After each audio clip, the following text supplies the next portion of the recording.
Hello and welcome to MindSpace TV, where we aim to enrich your thinking. I'm Fifi Peters. And in today's program, we look at retirement planning. Consider your circumstances before setting off on your journey. Breaking through barriers. It's not all doom and gloom. In an ever more connected world, should we abandon face-to-face meetings? Moving your company from a standalone to an umbrella fund. How easy or challenging is it? But first up, a woman who is ready to learn, wanting to work, and eager to grow. Coming out of varsity was quite an interesting part of my life because I had absolutely no plan as to what I was going to embark on. And I literally came out with one phone call from a friend, a very old friend of mine from my high school days. And the future beckoned in front of me when she said, "Do I know what BE is?" And that was the beginning of a conversation that essentially lasted about an hour. I stumbled upon entrepreneurship. And that was the beginning of my entrepreneurship journey immediately after university. My first partnership in BE was fantastic for 6 months. And 6 months into it, I realized that in fact I was a front. And at that moment, I made a decision for myself that I would spend the next 6 months planning on how to leave, but I would not be in that business for beyond that period of time. I certainly was a very, very eager and very, very excited young individual at that time, starting this particular business in the CCTV realm, but also thinking, where were young people? How could young people get involved in business? And it really was around that time where Motseng Investment Holdings was born. It was a challenging, but also exceptionally optimistic time. The journey that it took me to be able to get the right support was quite phenomenal. And I was very lucky in my early days that there were a number of magazines that were focusing quite heavily on women empowerment and young women in business. And they would have features essentially and many workshops around the country. One such individual was the editor of True Love magazine at the time, Kangi Lomo, who I traveled to many provinces with her, talking to various women across the country about business. One of the things that's really important about the early stages of BEE is that in those days there really were no codes of ethics, there were no codes of good practice. And we were making the rules as we were going along. And so starting up the CCTV business, moving on into starting a security and cleaning and waste management integrated business, and then moving into property were really, really important entry points for us as entrepreneurs because we actually started our businesses from scratch. The first 100 million revenue income, not net profit, was a really big moment for us. In fact, our first transaction that we did with Inforce Security Group was a transaction of a business that was way in excess. The business itself was larger than 100 million in terms of revenue. And I think our transaction value itself at that time sat around that mark. It really was a seminal point for us in the business because it was very much in the early days.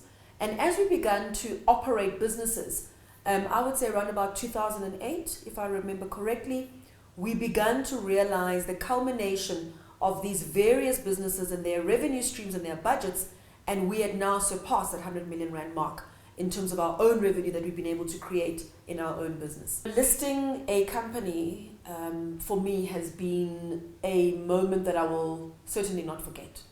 I think that together with my colleagues at the time, we had built this particular business from nothing, from 1998, and to within just over 10 years, realize that the only way we could really raise capital was by going to the capital markets, and actually taking it there was a superb display, I think, of just the strength of a team that understood its own vision and what they wanted to create going forward in this commercial industry, but also property, but also in South Africa. And I will not forget that day because I had my entire family there. And we were there bright and early at about 6:30 in the morning.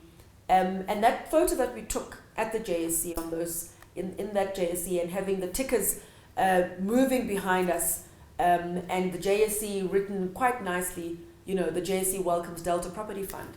Well, it's a moment I won't forget. And it's a moment that I think I wanted my children to know and understand that it is possible. I would not be in a business 20 years later if someone didn't believe in me from the start and throughout this entire period. I have always believed in ensuring that we support young people, we support the youth, be it through our procurement of services, be it through the recruitment of our staff, and I'm seeing that continuing within Motseng. And as we grow this business, what excites me is our ability over the 20 years, and as we continue to do so, to take women forward, to put women in decision-making positions, whether they are managing large property portfolios, running our finance departments across the group, managing our human resources, running our concessions teams, starting new businesses and investments. This has been the mark of Motseng, and this will be the legacy, I believe, of Motseng, because we will not be here forever. And for me as a founder of this organization, what I really, really believe in is the fact that our organization continues to ensure that we empower the most marginalized in our society, but we make sure that we empower them with skills and with the capability to take a business forward and to make this business theirs.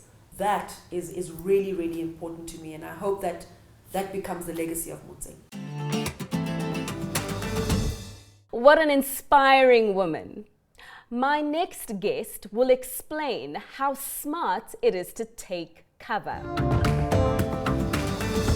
Welcome, Michelle. I mean, the world of retirement, it's quite a complex one. So many vehicles out there that people can actually use to make sure that they plan better for the days when they no longer have a job. But talk to me about what an umbrella fund is. Great, good evening. Yes, so essentially if we take a step back in the retirement fund space, there's almost two ways that you can save for retirement. The one is through retirement annuity, which you do by yourself as an individual, and the second route is through a pension or a provident fund, which is an employer type vehicle. Now, when we go into that direction with a pension or a provident fund, essentially an umbrella fund is a pension or a provident fund which enables multiple employers to be part of it. So essentially, you as an employer can join an umbrella fund, and you don't have to worry about the governance thereof. You can just join and pick and select your benefits, but you don't have to do the governance or management thereof of that retirement fund. Right, but even within this realm of umbrella funds, there's quite a number of funds to pick from. So talk to us about the different kind of opportunities in that space. Okay, so when it comes to the umbrella fund space, there's a huge arrangement of different types of umbrella funds. So let's look about the two basic types of umbrella funds. The one type of umbrella fund is what we call a type A umbrella fund. That is those commercial umbrella funds you see advertised out there. All the major service providers have them, and essentially you as an employer can select, you join that umbrella fund, you have your own benefit structure, you select your own contribution rates, your own death cover, all of that you select by yourself, and you join and you fit in with that. So you become a participating employer under the umbrella fund in which you've had ring-fenced benefits for you and your employees. Then the other type is what we call a type B umbrella fund, and these are where essentially they link usually to industries, unions, and their different employers can join the fund, but the set of benefits for everybody within the fund is the same. So for example, if you join an industry fund, if your employer is part of that industry, you would join that fund and the benefits would be pretty structured just for everybody in the industry. So employers don't necessarily have control of the benefits in these funds. And which is better? So they're different. They have different needs. So if I'm an employer starting out and I want to set up benefits, probably going to a type A umbrella fund is the way to go. It allows me to see what can I afford, what type of benefits are offered within the arrangements, and what would I like to offer my employees, and then you can set it up and structure it yourself. A type B umbrella fund is very much if there's standardized benefits. So if there's a bargaining council, union negotiated benefits, then the standard benefits are set for everybody within that arrangement, and then you would move in. So usually most employers would then put in, if they want to set their own structure up, they would go for a type A umbrella fund. And as a company, are you ever too small to start looking after your employees? Absolutely not. So I think that's a very good question. We find within South Africa probably only around 50% of employed individuals currently have retirement funds. But individuals are not very good at saving for retirement on their own. So actually, as an employer, we find the most effective way to ensure people do save for retirement is to actually add it as part of your list of benefits. So from that aspect, you can be an employer of 2 or 3 people, or you can be as large as a couple of 20, 30,000. And both of those, you can join an umbrella fund. And Michelle, talk to me about the trends specifically of companies moving towards the umbrella direction. Is this picking up, or is it still a bit slow? No, it's definitely picking up. And I think it's picking up for a number of reasons. One, we're finding that with industry, there's been all this retirement reform talk. And in terms of where legislation and National Treasury wants to take it going forward, there definitely wants to have a consolidation of funds. Because the difference is, as an employer, if I have my own retirement fund, I have to have my own management board, I have to set up all my own structures, and almost like running a mini company on its own. And the governance requirements of retirement funds are very strict, and they should be strict because we're protecting members' money. Whereas if you go into an umbrella fund as an employer, you only really have to worry about what benefits you're offering your employees, but you don't have to worry about the governance of managing that, so you delegate it. So that comes through, so that there's been a big change on a consolidation in terms of that, first of all, where industry wants to go, but also as employers and with cost pressures. We're finding that it's more cost effective to go into an umbrella fund than try and offer them on your own in terms of a standalone. So it's definitely lower costs and it's less management time. And that is a lot. We're finding people already, there's a lot of pressure in companies, a lot of pressure to put more people doing a lot, more work, less people. And that way, if there's less governance or management oversight required, it of course means that the employer can pick an off-the-shelf solution and provide it to their employees, still ensure that they've got good, strong benefits, but not have to worry about all the management oversight that goes with And it. I suppose, I mean, if you are a company now looking to attract the best talent in the country, things like retirement funds are things that you're going to have if you want that talent to work for you. Oh, definitely. I think it's a really, having a retirement fund for your employees is a fantastic benefit, because you can offer something to your employees that them on their own wouldn't be able to get for the similar price. So it's definitely a cost-effective and tax-efficient vehicle to enable members. So it's something that needs to be there. It's not seen as the coolest or funkiest benefit, and often employees don't realize the value until they get closer to retirement, and then they realize that actually having these retirement funds does add value to their lives. Well, thanks, Michelle, for giving us insights into what umbrella funds are all about. After the break, the do's and don'ts to virtual conferencing. Can retirement solutions keep up with your life expectancy?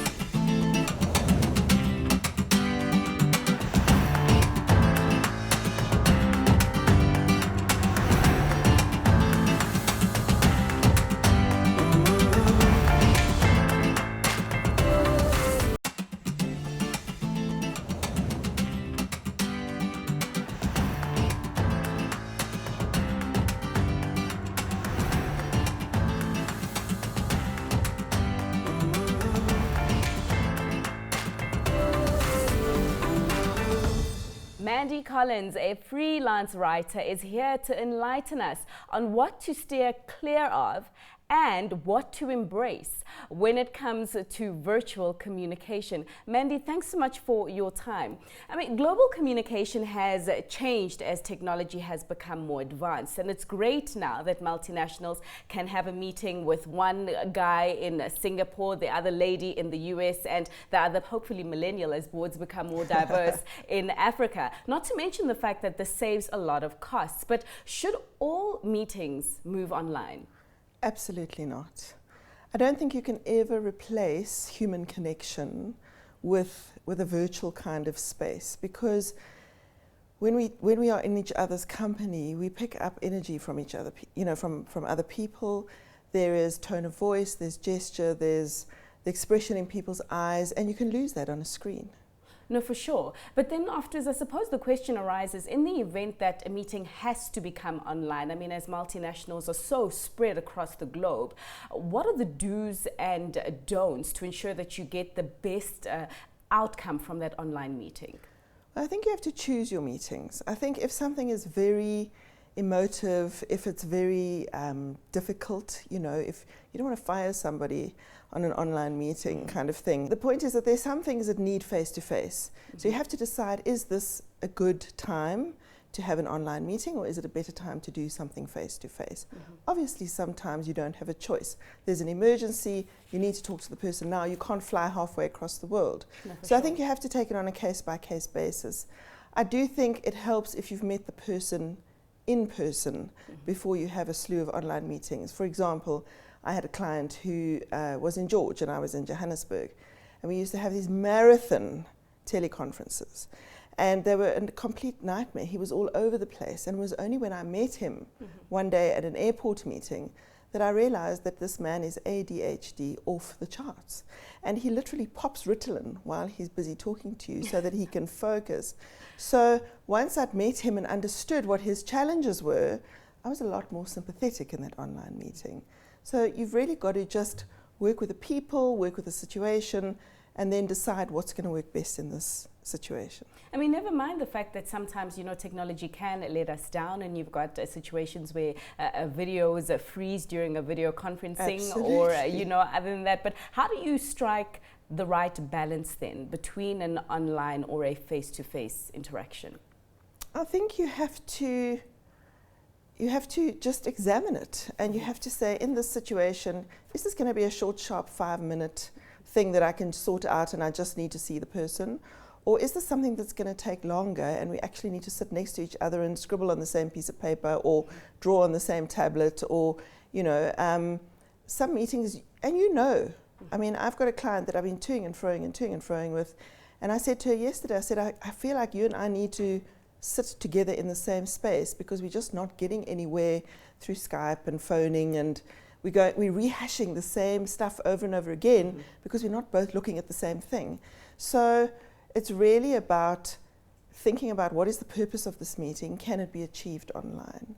And if it can't, then maybe we need to make a plan to get together, because maybe in the long run we'll save costs, we'll save time, because we're not messing around so much and toing and froing. How then do you conduct yourself, or what are the preps you need to take to ensure you get the best outcome? I mean, for instance, maybe dialing in on time, for instance, making sure that your sound is muted, things like that. I think the person organizing the meeting has to check that all of the basics are in place, that everybody knows how to sign in, that everybody knows what time they can sign in. I've been in situations where I haven't known what the protocol is until like 2 minutes before the meeting was about to start. So really just get the basics in place. And then somebody needs to take charge, and somebody needs to ensure that everybody in that meeting has a voice and is engaged and is contributing and feels that they can contribute. You don't want somebody sitting, muting themselves and then watching their series in the background, or WhatsApping their significant other while you're busy conducting the meeting. So you need to keep very good tabs, as you would in a face-to-face meeting, on who's in the room and are they actually in that virtual room, or are they tuning out. So it requires quite a lot of engagement by the person running the meeting to ensure that everybody is heard. I mean, as a small business, particularly if your operations are based here in South Africa, should you always, if possible, go for the face-to-face meeting as the first option, or can you also sort of pick and choose when online will be more practical? I think you can also pick and choose, because you don't want to drive for 45 minutes to have a 5-minute meeting with somebody. But if that 5-minute meeting is going to garner you a new client, then it's worth the effort. So each time you've got to look at it and say, what am I trying to achieve here? Would a face-to-face meeting make me come across better? Or is it okay to just do this on the phone, do this via Skype, via Zoom, via one of the meeting platforms? I think it really is a sort of case of having to think about each situation and say, what is going to be best? How am I going to make the best impression? And in summary, I mean, whether your meeting does happen online or whether it happens face-to-face, what are the best ways to ensure that you do make a good impression in a meeting? I think be on time, be early if you can, especially in a face-to-face situation, because if there are other people there, you can chat, you can get to know them, you come into the meeting more relaxed, more aware of who else is there and what energy they bring to the meeting. I think speak up if you have an opinion. Don't sit and be a quiet little mouse and then afterwards complain that nobody listened to you. You've got to participate. You've got to say what you think. You don't have to be aggressive, but you can still say what you think, be assertive, participate, be there. Don't be playing bingo under the desk and counting people's buzzwords. Of course, you can't do that if someone is looking at you. You can't. But just be there, be in the room, be present, and participate. I think that's the simplest way to get through it. Well, let's leave it there. Thanks so much, Mandy, for giving us insights into what makes the best online and face-to-face meeting. The nest egg you thought would see you through 20 to 30 years will most likely be spread thinner. Most people underestimate how much it takes to actually save for retirement. And so one should start saving for retirement when you start working. And so you start working, you start saving, and then you should save consistently for the 30 to 40 years that you're working before you retire. And if you do that and you're saving around 15% of your salary every month from the beginning, you should be able to retire very comfortably. Many people want to know how much cash they should take from their benefit as they retire. Cash versus the amount that you then put away for a monthly income. There's no one right answer, and it depends on your own personal situation. Very often, if you have some debt that you want to pay down, for example, a bond or maybe some other debt, it's advisable to take some cash and pay your debt away. So remember, try to take as little cash as possible and use as much as possible to buy a monthly pension for while you're in retirement. An annuity is something that will pay you a monthly income whilst you're in retirement from the lump sum that you put into it. Now, there are different types of annuities, and broadly there are two categories of annuities. The first category are what are called guaranteed annuities, and these are annuities that will pay an income for as long as you live, irrespective of how long you actually live. The second category of annuities are not guaranteed and are often termed living annuities, and they will pay income only as long as there's money available in the annuity. And so for people that have a higher risk appetite and more money saved, often a living annuity is a good option, and it allows a person to bequest some of that remaining annuity when you die to your dependents. Guaranteed annuities are better options if you're not sure that you have enough money to last for the rest of your life and when the bequest motive is not as strong. There isn't really a one-size-fits-all solution, but Old Mutual does offer a number of different options that members can choose from as they retire. And so we offer both guaranteed annuities as well as living annuities, and so members can use these in isolation or combine the two to produce an optimal solution for themselves. Old Mutual's Fund Select annuity is a with-profit annuity that provides guarantees. In other words, it's a guaranteed annuity that will pay an income for as long as you live. It's not too good to be true, because really with-profit annuities that are guaranteed are designed to operate in that way. The max income living annuity is a living annuity. That means it's not guaranteed for life, and it'll pay an income for as long as there's money available in the annuity. The way that it works is that at retirement you transfer your lump sum into the annuity, and then you start drawing a monthly pension amount based on the amount that you've selected as a drawdown rate, which can be between 2.5% and 17.5% of the total amount per annum. Obviously, the more that you draw down, the less time that the annuity will last, whereas the less that you draw down, the longer the annuity will last. So it's important to balance the amount that you take to ensure the sustainability for yourself until the day that you die. Absolute Stable Growth Portfolio is a smooth bonus portfolio from Old Mutual. It's an investment portfolio that invests into shares, income producing in securities like bonds, alternative investments and property. And then Old Mutual provides smoothing over that and guarantees. The smoothing ensures a smoothed out return from the market. In other words, it holds back some returns in good times and uses them in poor times to make sure that the investor gets a smooth return.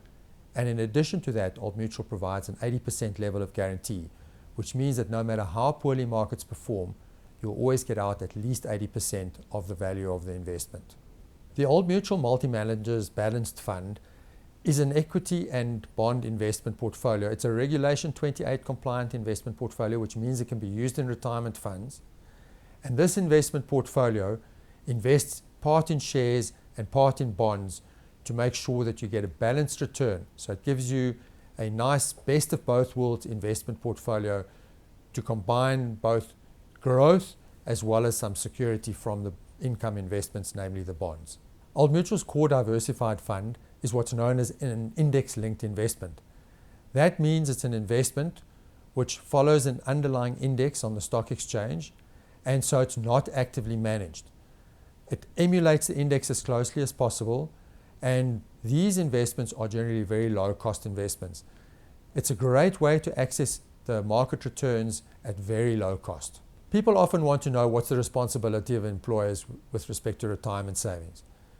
And my answer is that employers have a critical role to play. First of all, their role is to encourage people to save, particularly young people starting work who don't often understand the importance of saving. And so employers can do a great deal to help people understand why it's important to save for retirement. Secondly, employers can help people access good information, education, and advice by ensuring that there's advice available to those employees, that information is provided to them, and that they're able to actually make good decisions around their retirement investments. Thank you to all of our guests and of course to you for tuning in. Until next week, when we look at the future, the cost of disability, doing it for yourselves, and also understanding millennials. From myself, Fifi Peters, and the MindSpace TV team, it's bye for now.